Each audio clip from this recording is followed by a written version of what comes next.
예, 시작하겠습니다. 진보당 수석 대변인 홍성규입니다. 오전 브리핑 드리겠습니다. 국민 여러분 감사합니다. 좌로 우면 없이 쭉 내란 청산, 사회 대개혁으로 나아갑시다. 광장연합 후보 이재명 후보가 제21대 대한민국 대통령으로 선출되었습니다. 80%에 달하는 기록적 투표율 속에서 역대 최대 득표입니다. 참담한 내란 사태 이후 지난 6개월 동안 남태령에서, 한남동에서, 광화문에서, 그리고 전국 각지에서 응원봉과 촛불을 들고 한 목소리로 민주주의 수호를 외쳐주셨던 위대한 우리 국민들의 값진 승리입니다. 감사와 존경의 인사를 드립니다. 앞에 카메라 다시 할까요? 네, 죄송합니다. 잠시만요.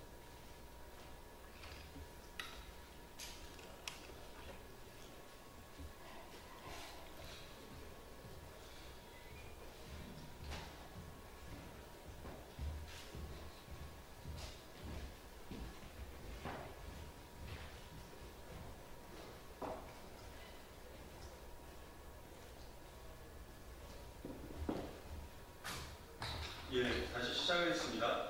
진보당 수석 대변인 홍성규입니다. 오늘 오전 브리핑 드리겠습니다. 국민 여러분 감사합니다. 좌고 우면 없이 쭉 내란 청산, 사회 대개혁으로 나아갑시다. 광장연합 후보 이재명 후보가 제21대 대한민국 대통령으로 선출되었습니다. 80%에 달하는 기록적인 투표율 속에서 역대 최대 득표입니다. 참담한 내란 사태 이후 지난 6개월 동안 남태령에서, 한남동에서, 광화문에서, 그리고 전국 각지에서 응원봉과 촛불을 들고 한 목소리로 민주주의 수호를 외쳐주셨던 위대한 우리 국민들의 값진 승리입니다. 감사와 존경의 인사를 드립니다. 이제 다시 시작입니다. 국민들이 한 목소리로 명령했던 내란 청산과 사회 대개혁은 이제 비로소 진정한 출발선 위에 섰습니다. 헌정 질서와 민주주의를 유린했던 무도한 범죄자들에 대한 단호한 심판은 국민 통합의 전제 조건입니다. 지난 역사가 피로 증명해준 교훈이기도 합니다. 내란 속의 윤석열이 여전히 거리를 활보하고 있다는 것이 과연 상식적입니까? 이번 조기 대선까지도 진정한 사죄 한마디 없이 끝까지 윤석열과 내란을 옹호했던 내란공단 국민의힘이 아직도 대한민국 국회 안에 존재한다는 것 또한 절대로 용납할 수 없습니다. 동시에 광장의 주역들이기도 한 우리 노동자, 농민, 여성, 청년, 장애인, 성소수자 등 주권자 국민 모두가 당당한 주인으로 존중받을 수 있어야 비로소 사회 대개혁입니다. 독재자를 탄핵시켰던 광장의 뜨거운 목소리를 제대로 받들지 못한 후과가 얼마나 큰 참극으로 되돌아왔는지 우리 모두가 정말로 생생하게 뼈아프게 경험하지 않았습니까? 가장 어려웠던 시기, 가장 먼저 탄핵을 주창하고 광장을 열어내고 통큰 연대연합의 주춧돌을 놓기 위해서 모든 것을 내려놓았던 진보당이 이제 더 무거운 책임감으로 우리 국민들이 부여한 소임에 온 힘을 다하여 충실하겠습니다.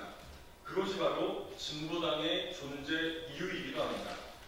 빛의 혁명으로 끝내 민주주의를 지켜내고 대한민국의 희망을 활짝 열어주신 국민 여러분, 거듭 감사드립니다. 이상입니다.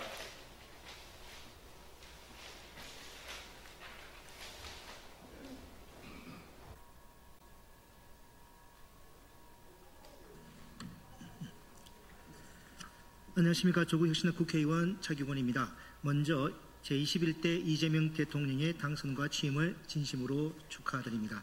오늘이 대통령 취임식 당일임에도 불구하고 조국혁신당은 묵과할 수 없는 중대한 사안이 있어 기자회견장에 서게 되었습니다. 기자회견문 낭독하기 전에 참석하신 의원들을 소개하겠습니다. 오른쪽부터 정춘생 의원님이십니다.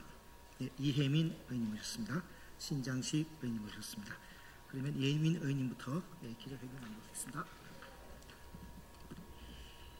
네, 작년과 올해 직권남용 권리 행사 방해, 피의 사실 공표, 공무상 비밀 누설, 직무유기 혐의로 공수처에 고발되어 있는 서울중앙지검장 이창수의 사표가 새로운 대통령이 당선되던 날 전격 수리되었습니다. 내란숙의 윤석열의 입과 손발이었던 자가 아무런 징계도 받지 않고 민간인이 되었습니다. 이창수의 퇴장은 결코 조용히 넘어갈 일이 아닙니다. 검찰권을 정치 권력의 사적 도구로 전락시킨 주범이기 때문입니다. 이에 조국혁신당은 공수처에 이창수에 대한 즉각적인 출국 금지와 직권남용 권리 행사 방해, 피의사실 공표, 공무상 비밀 누설, 직무유기 등 범죄 행위에 대한 철저하고 엄정한 수사를 강력히 촉구합니다.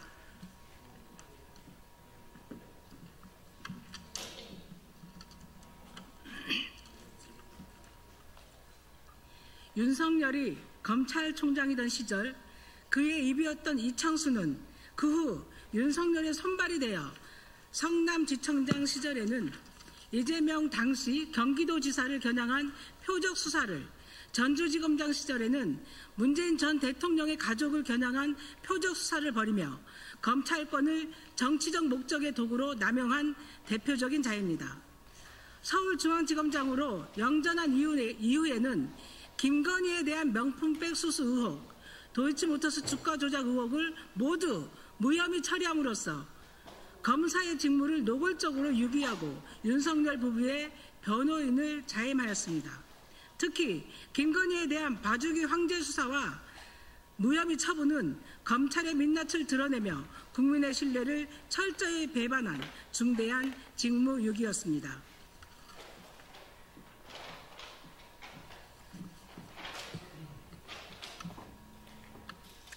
서울고검이 이창수 중앙지검장에 의해 무혐의 처리된 김건희의 도이치모터스 주가 조작 사건에 대해 재기 수사를 결정한 것에서 알 수 있듯이 이창수와 당시 수사 책임자들은 정치적 이해관계에 따라 검찰권을 남용했습니다.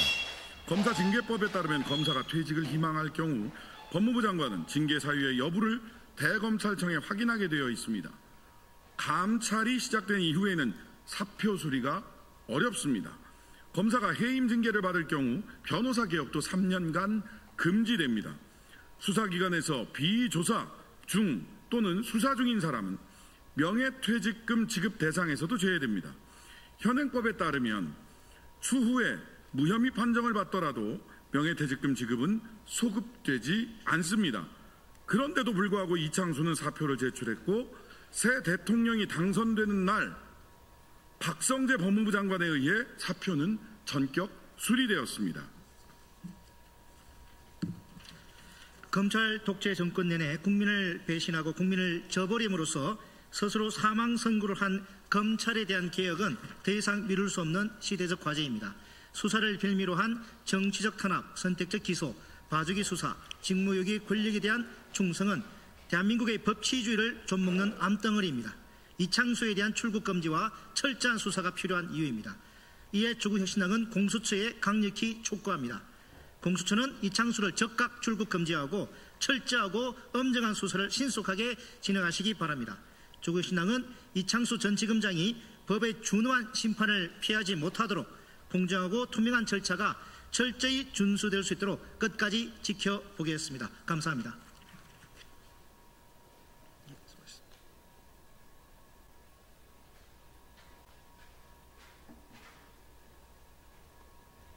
네, 새 정부 국민주권 정부 출범 관련 기자회견 시작하도록 하겠습니다. 단호하고 용감하고 지혜로운 정부를 이끌어 주십시오. 이재명 대통령의 취임을 마음 깊이 축하합니다. 오늘 출범하는 이재명 정부는 대한민국 그 어느 때보다도 뜨거운 국민의 기대만큼 짊어진 과제와 책임도 무겁습니다. 지난 3년간의 퇴행과 역주행에 맞서 나라를 정상 상태로 회복하고 다시 미래로 나아가도록 만드는 고되고 험난한 국정 운영의 연속일 것입니다. 이 중차대한 시기는 정부와 국회가 한마음 한뜻으로 국민의 뜻을 받들어 위기를 넘어서겠다라는 비상한 결단으로만 극복할 수 있을 것입니다. 이에 저 용해인과 기본소득당은 이재명 대통령의 국민주권 정부가 오직 국민과 함께 국난을 극복해 나가는 유능한 정부이기를 바라며 몇 가지 당부의 말씀을 드립니다. 첫째, 지금은 내란 청산과 개혁에 좌고우면하지 않는 단호한 정부가 필요합니다. 차기 정부를 출범시킨 국민의 제1열망은 민주주의와 헌정질서 회복을 위한 내란 청산입니다. 우리 사회의 가장 보수적인 가치규범인 헌법을 수호한다라는 것은 국가 공동체를 유지하기 위한 최소한의 결속력을 유지하는 일입니다. 그렇기에 헌정질서에 대한 비절차적, 비평화적 도전에 대해서는 그에 상응하는 마땅한 제재가 이루어져야 합니다. 발본색원을 원칙으로 그 진상을 성역 없이 밝혀내고 이에 직간접적으로 참여 동조한 주요 책임자들에 대해서는 반헌법적 행위에 책임을 물어서 엄벌하여야 합니다. 내란 특검의 조속한 실시는 그 바로미터가 될 것입니다. 또한 지난 3년간의 역주행은 정치, 경제, 사회, 문화 전 영역에서 과거를 무너뜨리고 현재에 안주하며 미래를 상실시켜 왔습니다. 극우 내란 세력과 정치, 검찰, 관료 엘리트들의 공고한 카르텔은 대선 결과에 승복하고 새 정부의 개혁에 협조하기보다는 개혁을 좌초시키고 그들의 기득권을 지키기 위해 사력을 다할 것입니다. 국민의 압도적인 지지로 출발했으나 당면한 개혁에 주저하며 국민적 신뢰를 잃고 말았었던 과거 정부의 실패들을 반추해야 합니다. 단기주의적 정책, 땜질식 처방, 원칙 없는 야합이 반복되면 국민 통합은커녕 양비론적 정치 혐오를 다시 불러일으킬 수 있다는 점을 직시해야 합니다. 이를 단호히 배격하지 않는다면 전 세계가 급변하고 있는 현 상황에서 우리 국민의 시간만 허비되고 말 것입니다. 국민적 통합은 사태의 봉합과 다릅니다. 지금 필요한 것은 단호한 결단입니다. 둘째, 지금은 국가가 나아갈 길을 중심에 두고 국민을 설득해내는 용감한 정부가 필요합니다. 지난 정부 3년은 민생경제 파탄과 제로성장을 고착화시킨 최악의 무능을 보여줬습니다.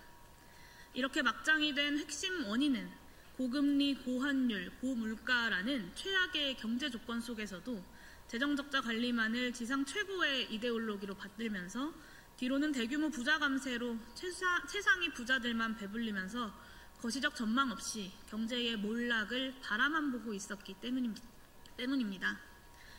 민간과 기업의 자율성을 핑계 삼아 이미 진행됐어야 할 경제산업정책 개혁은 제때 시도조차 되지 않았고 내수경제의 성장 기여도는 0.1%포인트 수준으로 주요국 중 최하위를 기록했습니다.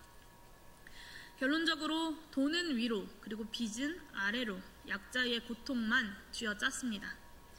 이 모든 것이 눈앞의 재정지표만 관리하며 보신하고 확장재정과 보편지원, 공공주도의 미래투자에 대한 이념적 반대에 매몰되었던 극우 세력들과 재정관료들의 역사적 오판 때문이었습니다. 이제는 긴축재정과 재정건전성 신화라는 미몽에서 깨어나야 할 때입니다. 다음 5년은 대한민국의 미래를 되찾기 위한 골든타임입니다. 차기 정부가 해야 할 일이 참 많습니다. 미래를 준비하기 위해서는 재정과 정부의 역할을 새롭게 정의해야 합니다. 21세기의 모든 혁신적 성공 뒤에는 막대한 국가주도의 인내자본과 그걸 기꺼이 감당하면서 국민의 미래를 준비한 정부의 도전이 있었습니다. 전 세계적인 위기와 전환의 시대, 미래를 향한 국가의 재정 투자가 국민경제 선순환 발전의 출발점이라는 사실을 명심해 주십시오. 낡은 재정건전성 신화에 얽매이지 않고 도전적인 재정 계획을 수립해 주십시오. 과도한 조세지출 정비, 시급한 교정적 조세 신설, 보편 증세 등 새로운 재원 확보 계획이 조속히 마련되어야 할 것입니다. 경제를 무너뜨린 극우 세력의 낡아버린 교리에 굴복하지 않고 국민을 설득하며 국민과 함께 전진할 용감한 정치가 절실합니다. 세 번째입니다. AI 혁명과 디지털 전환의 시대, 성장과 분배의 새로운 사회적 합의를 만드는 지혜로운 정부가 필요합니다. 글로벌 복합위기와 미중 패권 경쟁의 한복판에 있는 대한민국의 미래는 풍전등화처럼 위태롭습니다. 기술과 산업의 혁신과 이를 위한 대대적인 국가 투자 없이는 나라의 미래길을 열 수 없다라는 것은 자명한 상식입니다. 다만 기술집약적 사회에서 소수의 기업들만 이윤을 독점하는 방식은 더 이상 작동할 수 없습니다.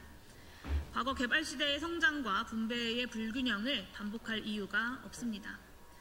혁신의 결실을 국민과 함께, 국가의 부를 국민과 함께 나누는 제도로서 튼튼한 사회 안전망을 유지하고 규모 있는 재분배가 순환되는 사회를 만들어야 합니다. 내수경제 기반을 다지고 국제적 변화에 대응력을 키워가는 한편 대규모 혁신 투자에 국민적 합의를 만들어가는 지혜가 필요합니다. 그래야만 성장이 다시 성장의 동력이 되는 선순환을 만들어갈 수 있을 것입니다. 그렇기에 기본사회가 그리고 기본소득 대한민국이 필요합니다. 우리 국민은 산업화와 민주화를 이끌어낸 위대한 국민입니다. 가까이 보더라도 IMF 금모으기 운동부터 코로나 K 방역까지 공동체가 경제적, 사회적 위기에 처했을 때 그 고난이 아무리 크다 할지라도 한계를 넘어 인내하고 끝끝내 극복해낸 역사와 저력이 있는 위대한 국민입니다. 그러나 2025년 6월 지금 힘이 없는 사람은 더욱 힘을 가지기 어려워지는 극단적인 양극화 사회, 출발점이 저만치 멀어지는 승자 독식 극단 경쟁만이 남았습니다. 모두가 알듯 극우 세력의 반응은 극단적 불평등을 먹고 자랍니다. 열심히 살아가는 국민이 잘못한 것이 아닙니다. 모두 우리 정치의 잘못 때문입니다. 이제는 정말 바뀌어야 합니다. 다음 정부가 아니라 이번 정부에서 바꿔야 합니다. 경제성장의 결실이 다시 국민들에게 도달하는 새로운 사회 계약을 만들어내는 것, 그것이 정부 성패의 가장 중요한 기준이 될 것입니다. 존경하는 국민의 위대한 승리가 2025년 6월 3일에 끝나는 것이 아니라 2025년 6월 4일부터 시작할 수 있도록 하기 위해서는 이재명 대통령의 책임이 무겁습니다. 내란 청산과 개혁에 좌고우면하지 않는 단호함, 재정 건전성 신화에 도전하는 용감함, 성장과 분배의 선순환을 만들어내는 지혜로움이 있다면 이재명 정부는 국민의 부름을 받은 그 뜻대로 대한민국의 역사적 분기점을 만들어낼 수 있을 것입니다.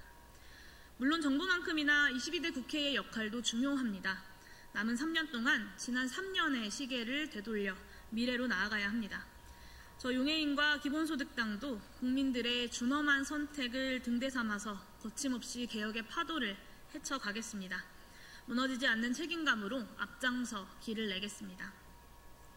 이재명 정부의 성공을 그 누구보다 기대하는 이들로 또 이 정부 출범에 함께 기여했다는 책임감으로 그 성공을 위해 저희의 노력을 다해 나가겠습니다.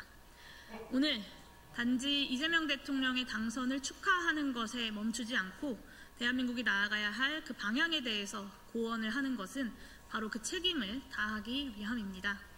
늘 그러했듯 앞으로도 기본소득당은 국민만 바라보며 원칙과 소신에 기반한 국민 승리의 연합 정치를 통해 국민들의 열망을 반드시 실현해내겠습니다.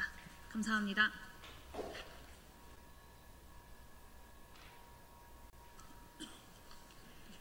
네, 진보당 브리핑 시작하겠습니다. 부대변인 이미선입니다. 폭염, 휴식, 철회 수용한 고용노동부, 누구를 위한 부처입니까? 정부가 체감온도 33도 이상 시 2시간 이내 20분 이상 휴식을 의무화하려던 산업안전보건규칙 개정안을 재검토하겠다고 밝혔습니다. 이는 대통령 직속 규제개혁위원회가 해당 조항을 과도한 규제라며 철회를 권고한 데 따른 결정입니다. 노동자의 생명과 안전을 지켜야 할 고용노동부가 이 권고를 수용하고 개정안 철회에 나섰다니 이것은 직무유기입니다. 노동자들의 생명과 직결된 최소한의 보호 조치를 지키는 것이 고용노동부의 기본 책무입니다. 기후위기 시대, 폭염은 이제 반복되는 재난입니다. 질병관리청에 따르면 매년 800명 넘는 노동자가 온열 질환을 겪고 평균 8.6명의 목숨을 잃고 있습니다. 건설, 물류 등 고강도 야외 노동 현장에서 체감 온도는 36도에서 40도에 달하며 2시간마다 20분 휴식은 생존을 위한 최소한의 기준일 뿐입니다. 그럼에도 고용노동부는 이 조항을 철회하며 지난해 개정된 산업안전보건법의 취지를 스스로 무너뜨렸습니다. 규정 없는 가이드라인으로는 생명을 지킬 수 없습니다. 자율에 맡기겠다는 말은 사실상 정부가 책임을 포기하겠다는 선언에 불과합니다. 고용노동부가 기업의 이익에 눈치만 보며 노동자의 생존권을 외면하다니 고용노동부가 과연 누구를 위한 부처입니까? 고용노동부는 휴식권 조항을 포함한 실효성 있는 폭염 안전규칙을 즉각 시행하고 현장 감독을 강화해야 합니다. 두 번째 브리핑 드리겠습니다. 인권위 끝내 편향 관리 답변서 최종 제출, 안창호부터 사퇴시키고 정상화해야 합니다. 국가인권위원회가 세계 국가인권기구연합의 특별심사를 앞두고 최종 답변서를 제출했습니다. 그러나 해당 답변서는 계엄령 선포에 따른 인권침해 문제에 대해 책임 있는 입장을 취하기는커녕 내부의 반발과 비판을 외면하고 윤석열 전 대통령 방어권 보장이라는 편향된 입장을 고수하며 인권기구로서의 신뢰를 스스로 훼손했습니다. 특히 소위원회 보이콧 사태에 대한 설명 역시 특정 위원들의 정치적 이해관계만을 반영했고 송두환 전 위원장을 향한 일방적인 비난만을 실어 사태의 본질을 왜곡했습니다. 반성과 개선의 의지는 어디에도 찾아볼 수 없습니다. 트랜스젠더 권익보호 등 성적 지향성에 따른 차별 문제에 대한 침묵은 인권위가 시대적 책무를 외면하고 인권 현실을 퇴행시키고 있음을 보여주는 대표적인 사례입니다. 윤석열 정권이 임명한 안창호 인권위원장과 김용원 상임위원을 비롯한 일부 인권위원들의 행보는 인권위의 독립성과 중립성에 대한 신뢰를 무너뜨리고 있습니다. 국가인권위원회가 국제사회의 신뢰를 회복하고 국민의 인권을 온전히 수호하는 기관으로 거듭나기 위해서는 안창호 위원장과 김용원 상임위원 등은 즉각 책임을 지고 사퇴해야 합니다. 만일 이들이 끝내 책임을 회피한다면 새 정부는 인권위 정상화를 위해 반드시 단호한 조치를 강구해야 할 것입니다. 인권은 어떤 정권의 정치적 도구가 되어서는 안 됩니다. 어떠한 권력 아래서도 인권기구의 독립성과 공정성을 반드시 지켜져야 합니다. 이상 브리핑 마치겠습니다. 고맙습니다.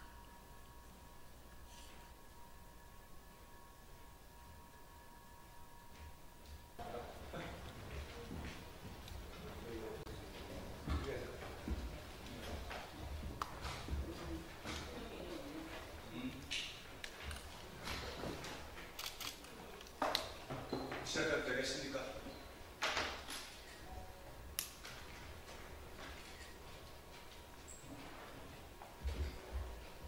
네. 됐습니까? 네, 시작하겠습니다. 네, 법사위원 일동입니다. 민주당이 이재명 대통령이 당선된 지 단 몇 시간 만에 국회 법제사법위원회 법안심사 소위원회 회의를 열어 대법관 30명 증언안을 오늘 일방적으로 상정해 통과시켰습니다. 오늘 회의에서는 민주당 소속 의원 2명이 법안에 반대 의사를 밝히자 갑작스럽게 회의를 정회한 뒤 비공개로 설득을 시도했고 결국 1년에 4명씩 4년간 16명을 증언하는 대안을 마련해 이를 일방적으로 통과시키는 강행처리의 만행을 저질렀습니다. 이는 대법원을 이재명 정권의 방탄기구로 전락시키려는 노골적인 입법 쿠데타이자 대선 기간 국민 앞에서 했던 약속을 스스로 뒤집는 대국민 사기극입니다. 이재명 대통령은 대선 과정 내내 지금은 대법관 증언을 논의할 시기가 아니며 선대위에 자제하라고 지시했다고 말해왔습니다. 실제로 민주당은 여론 악화를 우려해 100명 증언안, 비법조인 포함 30명 증언안 철회를 공식 발표하기도 했습니다. 그런데 정작 대선이 끝나자마자 불과 하루도 안 돼 30명 증언 법안을 밀어붙였습니다. 이를 얻지 표를 얻기 위해 국민을 속이고 선거에 이용한 정치적 사기라 하지 않을 수 있겠습니까?